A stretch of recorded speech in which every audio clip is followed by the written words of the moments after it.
Good morning प्यारे बच्चों, कैसे हो आप सब? अच्छे हो? Very good. आज हम आपके सामने फिर से 7th क्लास में लेसन नंबर 5 लेकर आए हैं और चैप्टर का नाम है औरतों ने बदल दी दुनिया। यह आपकी सिविक्स यानी कि पॉलिटिकल साइंस का लेसन नंबर 5 है।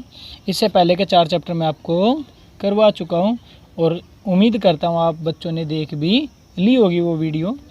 तो आज लेसन नंबर 5 जो है बहुत इम्पोर्टेंट है।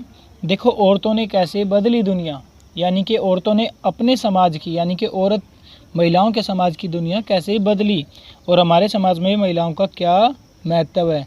मैं आपको एक चीज़ बता देता हूँ, पुरुष और महिला दोनों का महत्व बराबर है, लेकिन हमारे समाज में पुरुषों को प्रधान यानी कि पुरुषों को महत्व ज़्यादा दिया जाता है, जो गलत बात है।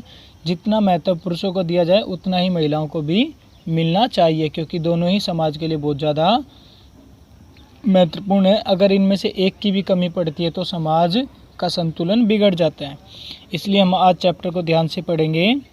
चलिए करते हैं शुरू। पहला प्रश्न है, आपके विचार से महिलाओं के बारे में प्रचलित रूढ़िवादी धारणा कि वे क्या कर सकती हैं और क्या नहीं कर सकती समानता के अधिकार को कैसे प्रभावित करती है, यानी कि उनकी समानता के अधिकार को कैसे प्रभावित करती हैं। उत्तर है, महिलाओं के बारे में प्रचलित रूढ़िवादी धारणा यह है कि वे केवल घर के कार्य ही कर सकती हैं। कि महिलाओं के बारे में ये बताया जाता है कि वो केवल घर के ही कार्य कर सकती हैं। यह धारणा उनके समानता के अधिकार को प्रभावित करती है, यानी कि जिसके कारण क्या होता है, महिलाओं को बाहर के कार्य करने की अनुमति नहीं होती, जिससे वो अपना विकास नहीं कर पाती।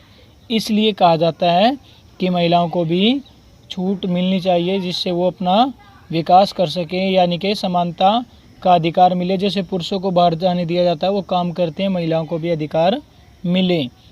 ठीक है। अगला प्रश्न है, कोई एक कारण बताएं जिसकी वजह से राजसुंदरी देवी, रमाबाई और रुकैया हुसैन के लिए अक्षर ज्ञान इतना महत्वपूर्ण था। यानी कि इन तीनों महिलाओं के लिए अक्षर ज्ञान यानी कि पढ़ना क्यों महत्वपूर्ण था, क्यों जरूरी था, इसके बारे में बताना। ठीक है।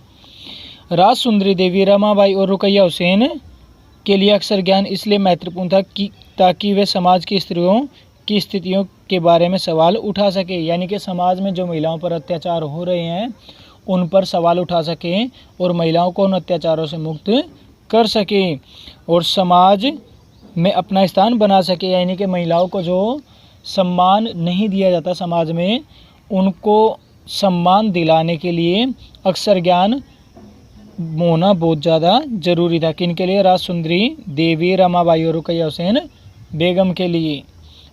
ठीक है, समझ आया? इनके लिए इसीलिए इन्होंने पढ़ाई की ताकि वो महिलाओं को समान अधिकार दिला सके। जो भी महिलाओं पर अत्याचार होते हैं उनका सामना करके उन अत्याचारों से उनको मुक्त करवा सकें।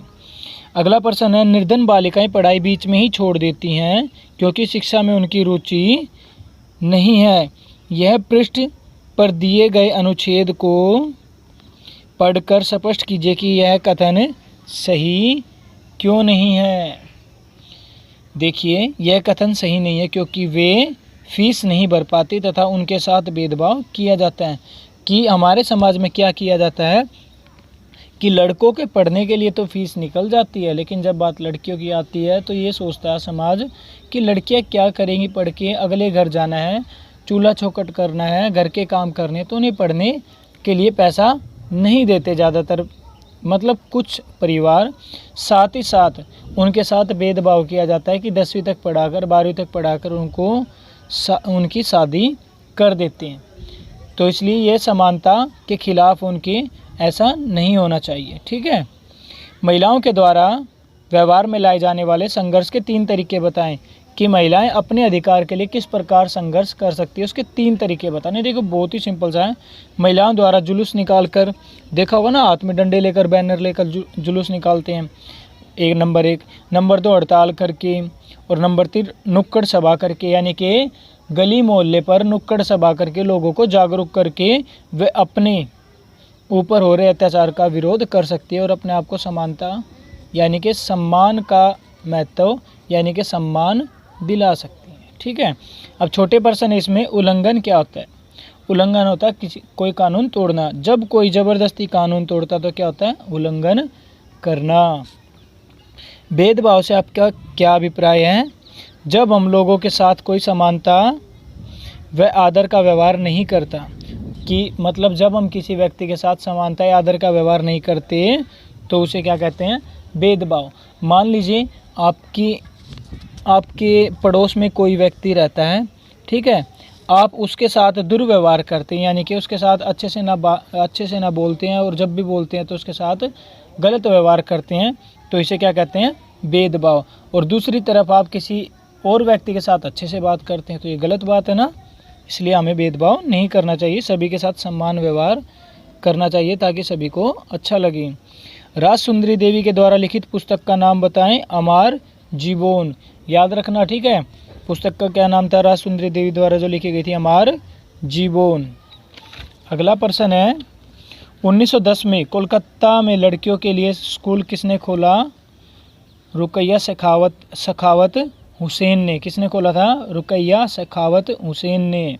कब? 1910 में कोलकाता में लड़कियों के लिए स्कूल खोला था, ठीक है। याद रखना किसने खोला था स्कूल। अंतर्राष्ट्रीय महिला दिवस कब आता है? 8 मार्च। याद रखना, अंतर्राष्ट्रीय महिला दिवस 8 मार्च। और रूढ़िवादी धारणा क्या होती है? वह परंपरा जो बहुत पहले से ही चली आ रही है उसे रूढ़िवादी धारणा कहते हैं। जैसे महिलाओं को लड़कियों को कम पढ़ने देना, छोटी सी उम्र में उनकी शादी कर देना, ये बहुत ज़्यादा रूढ़िवादी धारणा होती है और ये गलत धारणा होती है। हमें इन विचारों में परिवर्तन धीरे धीरे लाने चाहिए। वैसे हमारा समाज जागरूक हो चुका है, लेकिन फिर भी उसका कुछ भाग ऐसा है जो आज भी रूढ़िवादी धारणाओं को अपनाता है, जिससे बहुत ज़्यादा नुकसान होता है, बहुत ज़्यादा दिक्कतें आती हैं। इसलिए हमें रूढ़िवादी धारणा को बदलकर एक अच्छी धारणा अपनानी चाहिए, जिससे समाज का विकास हो सके। तो हमारा चैप्टर नंबर 5 यहीं तक था। अगर वीडियो अच्छी लगी हो तो प्लीज़ एक प्यारा सा कमेंट ज़रूर किया करें।